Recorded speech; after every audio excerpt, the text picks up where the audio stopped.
Kita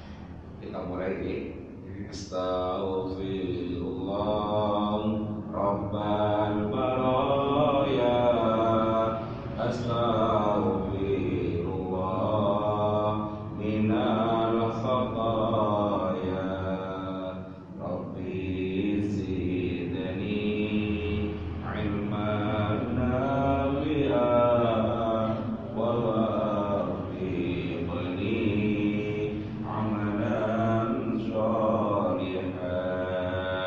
Astaghfirullah Rabbal baraya, Astaghfirullah minal khataya, Rabbi zidni ilman nafi'an wa wafiqni amalan sholihan. Alhamdulillah. Bismillahirrahmanirrahim. Assalamualaikum warahmatullahi ta'ala wabarakatuh. Alhamdulillah, nahmaduhu wa nasta'inu wa nastaghfiruh wa na'udzu billahi min syururi anfusina wa min sayyiati a'malina. May yahdihillahu fala mudilla lahu wa may yudlil fala hadiya lahu. Asyhadu an la ilaha illallah wahdahu la syarika lahu wa asyhadu anna Muhammadan abduhu wa rasuluh. Rabbi shrah li sadri wa yassir li amri wahlul 'uqdatam min lisani yafqahu qawli. Para hadirin, para jamaah salat subuh di Masjid Jami Al-Istitah yang dirahmati Allah, syukur alhamdulillah kita aturkan kehadiran Allah Subhanahu wa ta'ala. Pagi ini kita dikaruniai nikmat sehat sehingga bisa menghadiri majelis taklim rutin ini di tempat yang penuh mubarakah dan dalam suasana penuh persaudaraan dan penuh kekeluargaan. Mudah-mudahan kehadiran kita ini dicatat oleh Allah sebagai amal soleh yang bisa memberatkan timbangan amal soleh kita, memberatkan timbangan pahala kita nanti ada di alam akhirat. Amin Allahumma amin. Para hadirin, para jamaah, bapak-bapak, ibu-ibu, saudara sekalian, mari kita lanjutkan ngaji kita. Ini ada dua hadis yang isinya adalah sama. Saya sampaikan satu saja karena hanya ada redaksi yang berbeda, tetapi maksudnya adalah sama.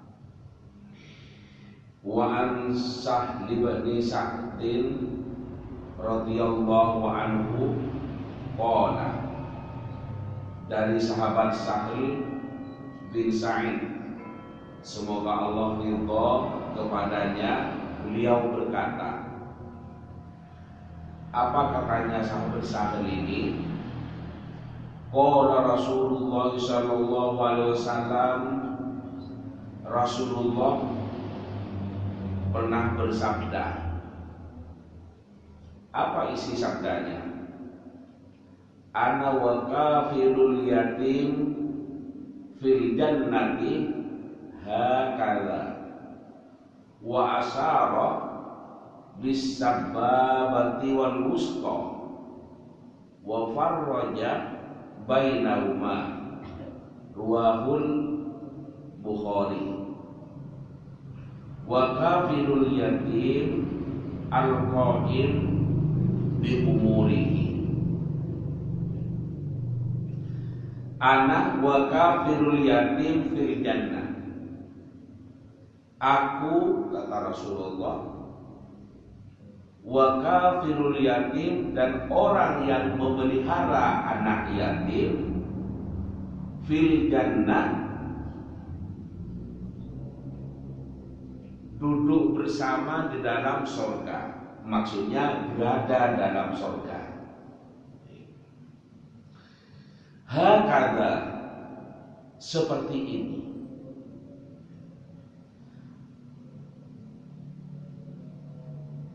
Wa asyara, dan beliau Nabi Muhammad memberikan isyarat bisababati wal wusta, dengan jari telunjuk dan jari tengah. Wa farraha bainahuma, dan merenggangkan antara keduanya. Ruwahu Bukhari, hadis ini diriwayatkan oleh Imam Bukhari. Wa kafirul yatim, di atas ada kalimat wa kafirul yatim. Nah, di sini ada penjelasannya di bawahnya. Wa kafirul yatim, adapun yang dimaksud dengan memelihara anak yatim, al-qaimu bi umurihi,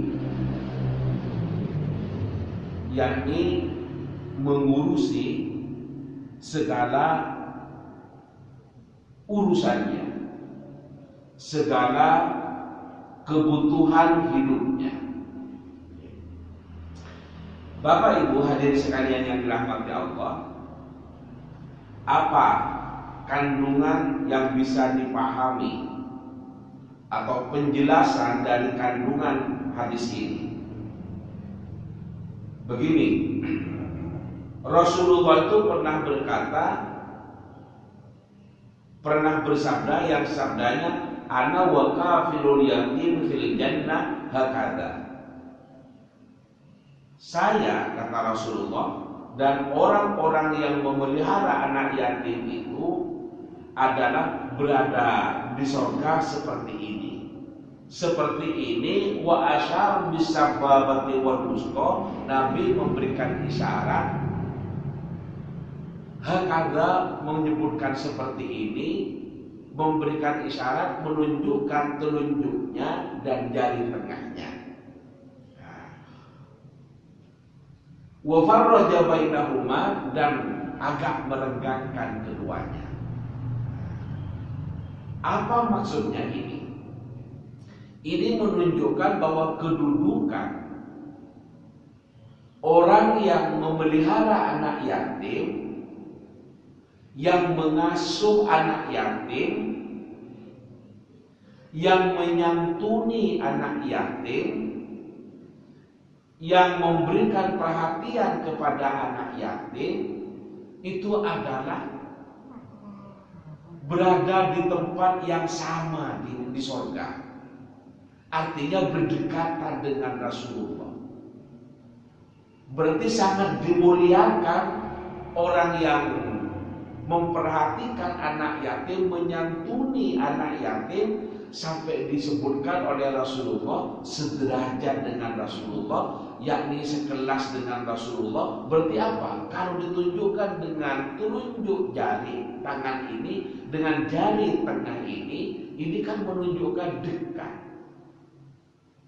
Ya, jika ditunjukkan seperti ini oleh Rasulullah. Nah, ini zaman Rasulullah, bukan zaman sekarang. Kalau zaman sekarang begini kan salam dua jari, ya kan gitu katanya Pak Jokowi. Ini bukan Pak Jokowi, ini Rasulullah. Ya.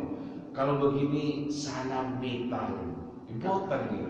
Begini, nah, berdekatan. Itu menunjukkan kedudukan orang yang memuliakan anak yatim, menyantuni anak yatim, itu adalah setara dengan Rasulullah nanti di alam surga.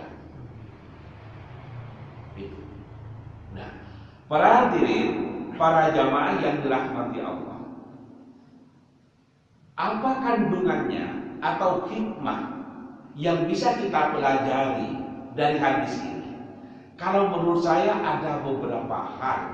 Orang lain juga bisa memberikan kesimpulan berbeda. Nah, tapi kalau menurut saya yang pertama adalah ini adalah perintah atau anjuran untuk memelihara dan memperhatikan anak yatim.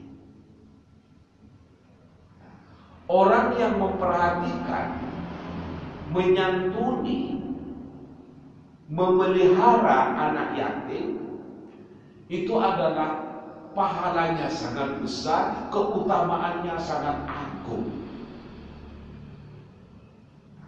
Demikian agungnya memuliakan anak yatim dan pentingnya memperhatikan anak yatim, sampai di Al-Quran itu disebutkan yang tidak mau memperhatikan anak yatim itu disebut dengan pendusta agama. Itu.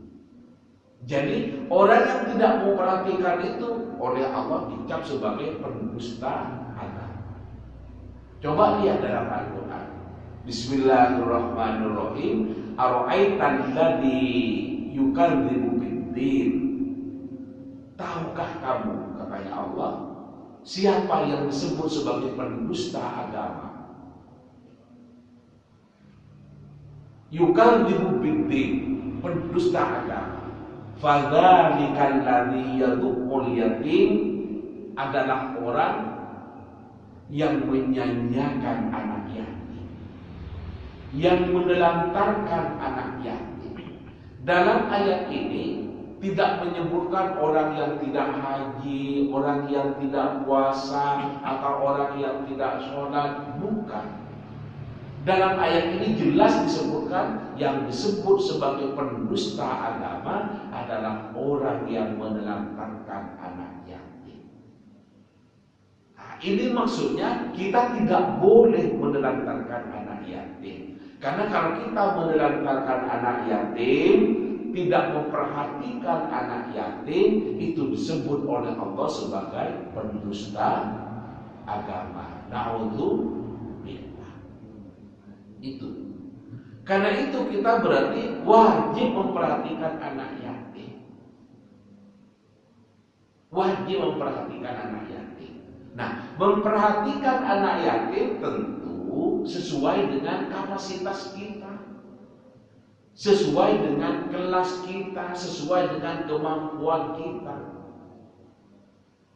Nah, kita sebagai orang tua, kita hanya sebagai takmir, tapi kita tidak punya harta, tidak apa-apa. Kita koordinir, monggo kita kumpulkan. Barangkali ada yang mau menyumbang untuk anak yatim, agar di hari yang bahagia Lebaran ini semua ikut berbahagia, termasuk anak yatim. Maka saya mengkoordinir untuk mengumpulkan dana seikhlasnya, masukkan ke kaleng atau ke kotak atau ke kas, ditulis khusus untuk santunan anak yatim. Misalnya, ini nanti akan dikumpulkan menjelang akhir Ramadan atau sebelum Lebaran. Saya akan bagikan kepada saudara-saudara kita yang tidak beruntung, yakni anak-anak yatim. Yang orang tua ini tadi, yang takmir ini tadi kan tidak ikut menyumbang, tetapi mengkoordinir orang-orang untuk memberikan perhatian berupa uang atau kesejahteraan lainnya. Ini adalah pahala yang besar sesuai dengan kapasitasnya sebagai ketua takmir. Apalagi sang ketua takmir misalnya sambil dan ikut menyumbang, tambah utama. Ngordinir orang lain saja sudah dapat pahala besar. Itu. Nah, yang tidak bisa mengordinir karena tidak jadi pengurus di takmir, tidak aktif di masjid misalnya, tapi kaya, punya harta banyak. Ini bagian yang nyumbang misalnya.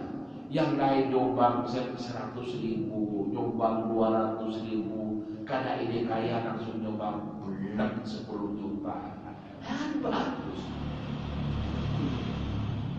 Ini namanya sesuai dengan kapasitas. Yang muda-muda uang tidak punya, jadi pengurus belum waktunya karena masih muda.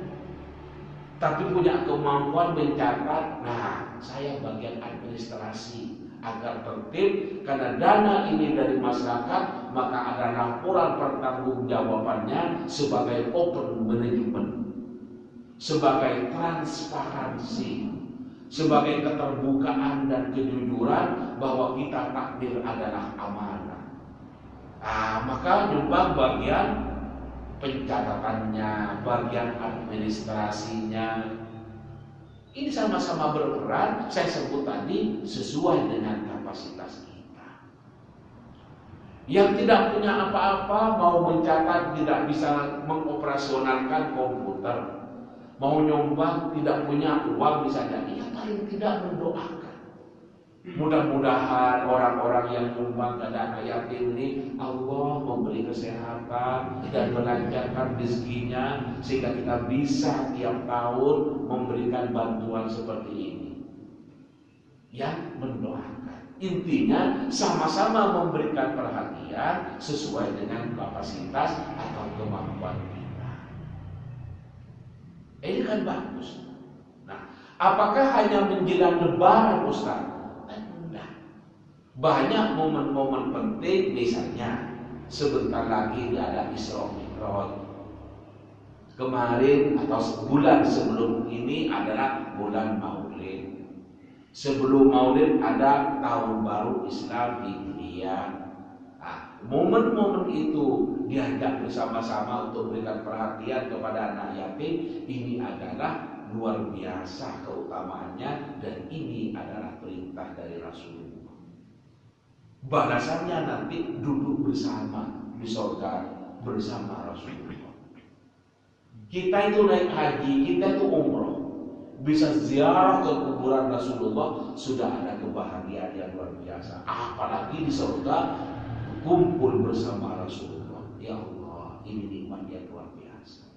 Kita kalau haji itu nyampe di Madinah, biasanya kan oleh pemimpin diajak untuk ziarah ke makam Rasul. Ziarahnya ya lewat itu, lewat di depan makam Rasulullah. Karena kalau berhenti itu jadi ulang-ulang, yang di belakang dorong, kalau di depan berhenti macet, bisa terjadi crowding. Nah, biasanya jalan tapi sebentar. Tapi karena orang banyak dan yang banyak itu adalah sambil jihad, maka kalau saya itu baca Yasin kadang sampai selesai. Alhamdulillah karena saya ikut tahlilan, dan sejak sebelum ikut tahlilan sudah hafal Yasin, tidak pegang Quran pun sudah bisa. Jadi sambil berdiri, sambil mengucapkan salam kepada Rasulullah, Assalamualaikum ya Rasulullah. Gitu. Biasanya orang kalau mau haji, mau umrah kan juga ada yang datang ke rumahnya. Cak, aku titip salam ke Rasulullah, Cak. Oh iya dik, muka-muka lagi. Gitu. Nah biasanya lewat. Nah kalau kita tidak bisa dari bahasa Arab, pakai aja bahasa Indonesia. Saya sampaikan salam dari saudara kami, ya Allah, Cak Chandra misalnya, kepadamu ya Rasulullah. Assalamualaikum ya Rasulullah. Menyampaikan salam. Kadang umroh hanya suaminya yang berangkat, istrinya tidak berangkat. Titip salam, Mas, titip salam ke Rasulullah. Ketika jenengan lewat di depan makam Rasulullah, sampaikan salam saya. Yang bisa berbahasa Arab, Assalamualaikum ya Rasulullah min zaujati uswatun hasanah. Saya sampaikan salam kepadamu ya Rasulullah dari istri saya bernama Uswatun Hasanah.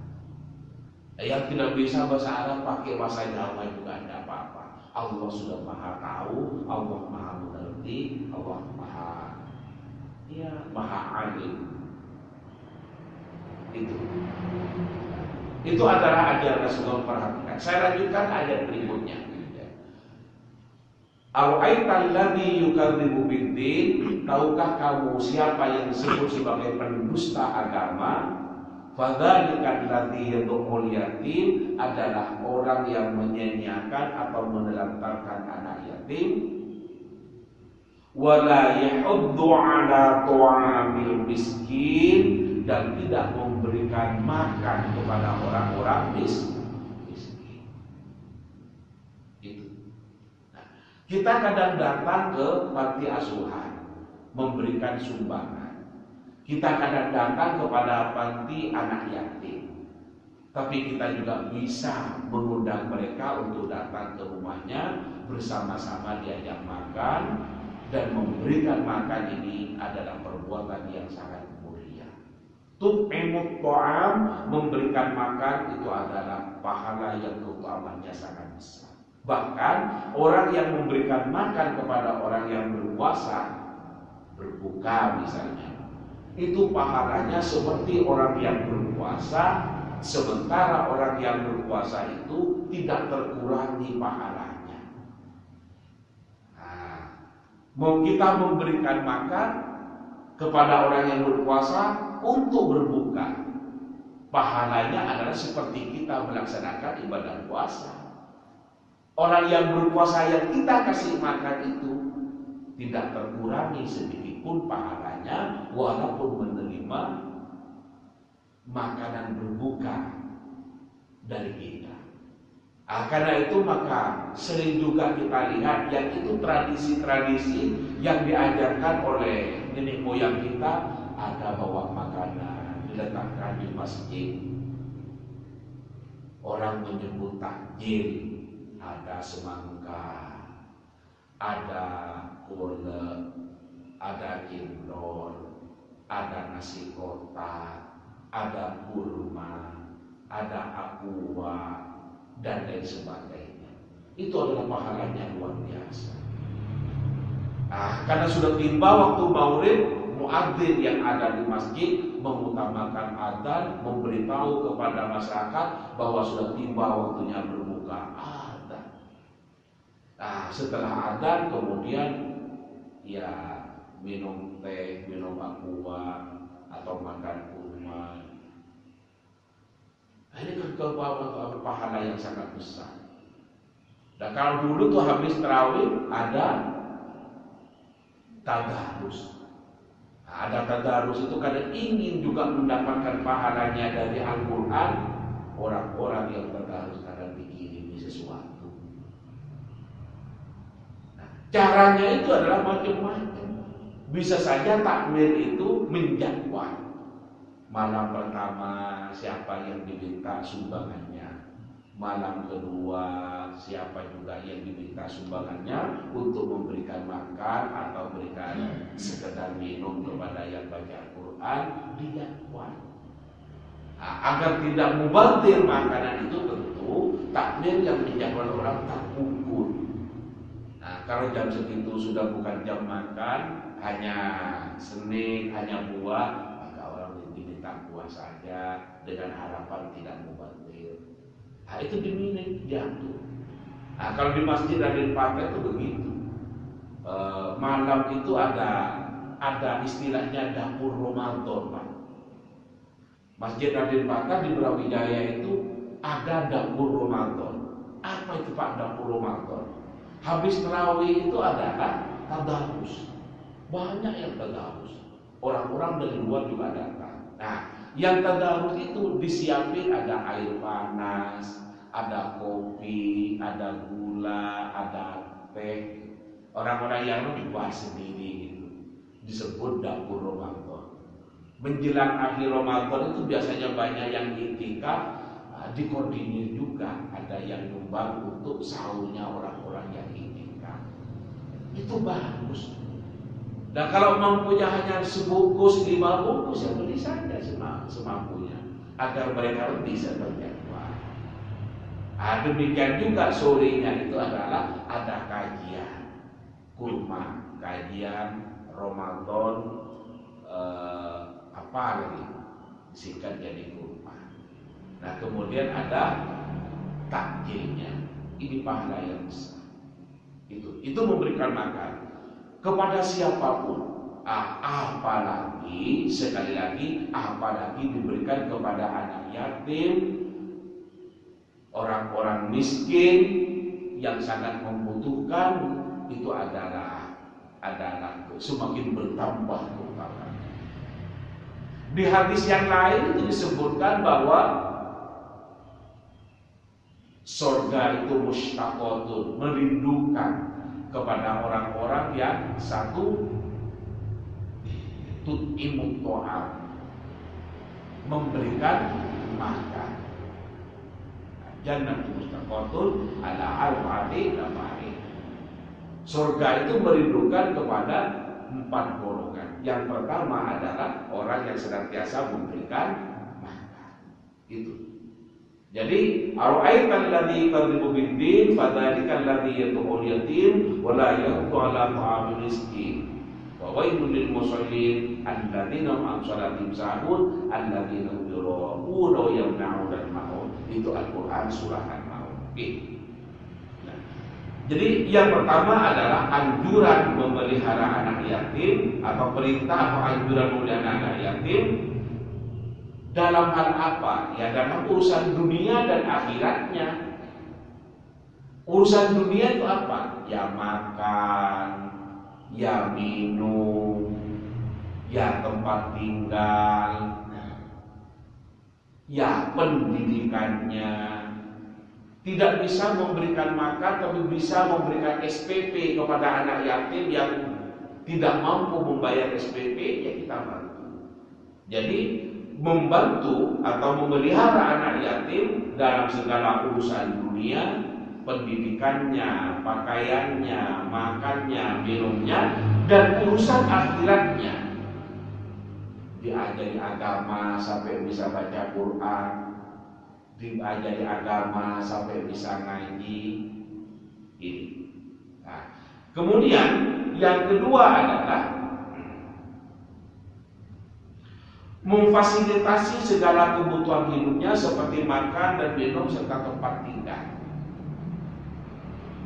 Nah, tentu tidak mungkin hanya dipikul oleh satu orang. Ya kita bisa kolektif. Karena itu orang-orang yang mendirikan panti asuhan adalah tujuannya yaitu membantu saudara kita yang terlantar. Di negara kita itu ada pada UUD 45 bahwa orang-orang terlantar dan anak yatim adalah dipelihara oleh negara.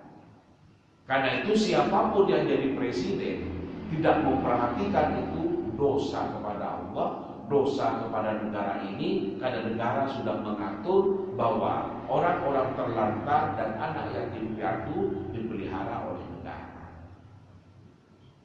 Nah, presiden itu kan punya bawahan gubernur.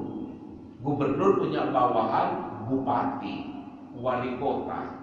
Nah, wali kota punya bawahan Pak Camat punya bawahan kepala desa atau Pak Lurah. Silahkan dikoordinir. Kemudian dananya melapor. Itu adalah kewajiban kita dan itu diatur oleh Undang-Undang Dasar 45. Pedoman kita berbangsa dan bernegara kan dua itu. Satu Pancasila, dua UUD 45. Dan itulah di breakdown, lahirlah turunan-turunan aturannya. Ada peraturan pemerintah, ada peraturan menteri, ada peraturan daerah, ada peraturan dan lain sebagainya. Gitu ya? Kemudian yang ketiga dari hikmah hadis ini yang bisa kita pahami adalah mengurusi anak yatim itu adalah sebuah pahala yang agung, sebuah pahala yang luar biasa besarnya. Bahkan sebaliknya, yang tidak mengurusi anak yatim itu, tidak mau peduli kepada orang miskin, disebut dalam Al-Quran sebagai pendusta agama. Itu yang ketiga. Kemudian yang keempat, keutamaan menyantuni anak yatim. Kedudukannya nanti di surga adalah dekat dengan Rasulullah. Sampai Rasulullah tadi memberikan isyarat dengan jari telunjuk dan jari tengahnya ini menunjukkan betapa sangat dekatnya. Wong ini dua jari ini adalah sama-sama ada dalam satu tangan. Itu adalah sebagai makna simbolik yang menunjukkan betapa dekatnya orang yang memperhatikan anak yatim itu kedudukannya dengan Rasulullah. Dan berada di dalam surga. Kemudian yang kelima adalah menyantuni anak yatim, baik yang ada hubungan kerabat, ada hubungan keluarga, maupun tidak ada hubungan keluarga, itu adalah besar pahalanya. Ada hubungan keluarga seperti neneknya, pamannya,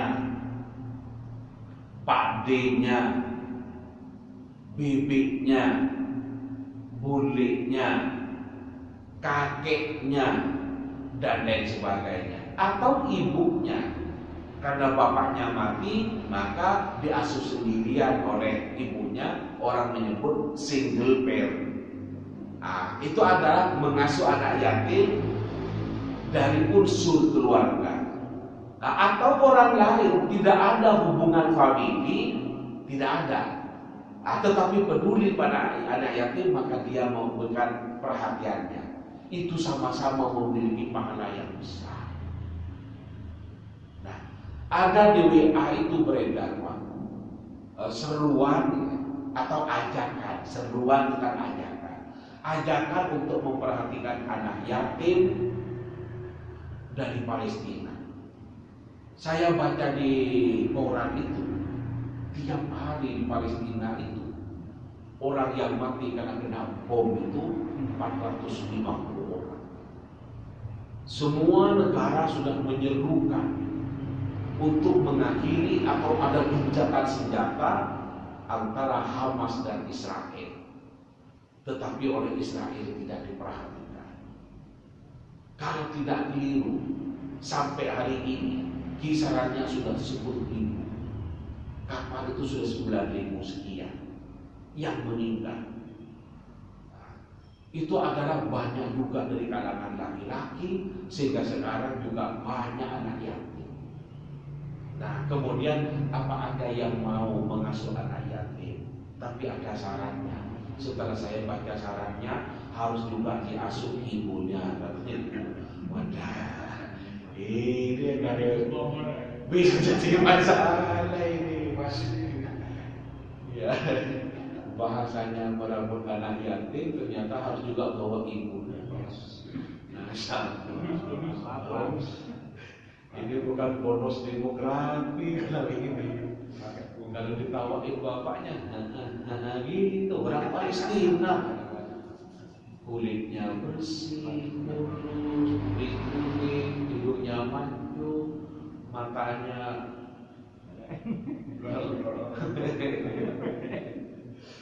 kalau ditawarkan ke orang Merjosari, gitu. Tapi kalau ditawarkan ke istrinya, ayo mulai ya, tambah kakian bola, tambah kowe ya.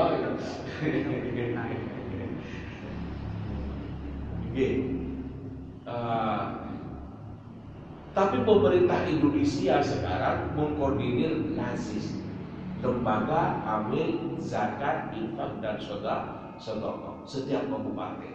Saya lihat itu di laporannya sudah miliaran.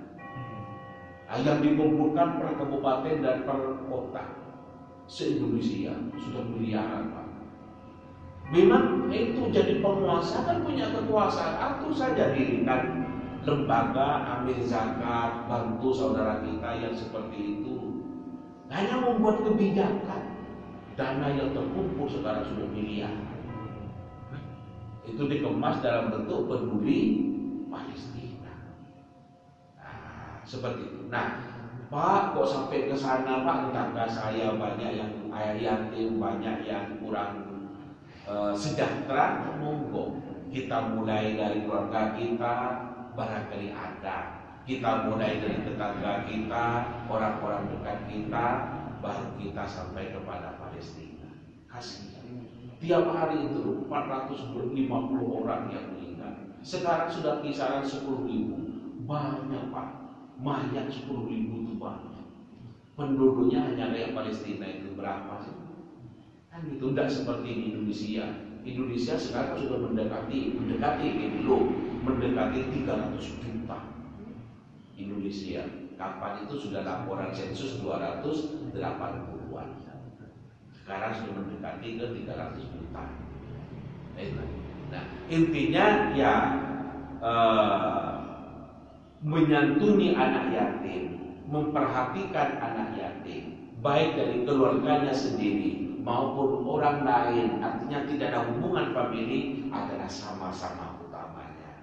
Jadi anak yatim walaupun bukan ponakannya, walaupun bukan familinya, tetap mendapatkan pahala yang besar dari Allah.